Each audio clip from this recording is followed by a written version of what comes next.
শুভ সকাল। সকালবেলা পাখি ডাকের কিচিরমিচির শব্দে ঘুম ভেঙে গেল, তাই ভাবলাম আপনাদের সাথে একটু শেয়ার করি। আসসালামু আলাইকুম, আপনাদের সবাইকে স্বাগতম মাই লাইফস্টাইল ব্লগ থেকে। আপনারা সবাই কেমন আছেন? আশা করি ভালো আছেন। তবে ভ্রমণ করতে কার না ভালো লাগে। যদি কখনো আমার মন খারাপ থাকে, আমি বাইরে বেরিয়ে পড়ি ঘুরতে, তখনই আমার মন ভালো হয়ে যায়।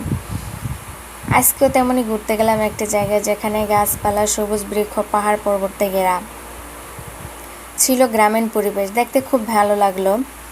আমার যদি মন খারাপ হয়, আমি ঘুরতে বেরিয়ে যাই, দেন তারপর আমার মন খুব ভালো হয়ে যায়। আপনারাও ট্রাই করতে পারেন। যদি কখনো কারো মন খারাপ থাকে, ঘুরতে বেরিয়ে পড়বেন। ঘুরলে আসলে আমাদের অনেক অভিজ্ঞতা হয়, অনেক এক্সপিরিয়েন্স হয়। চারপাশের প্রকৃতি থেকে অনেক কিছু শেখার আছে।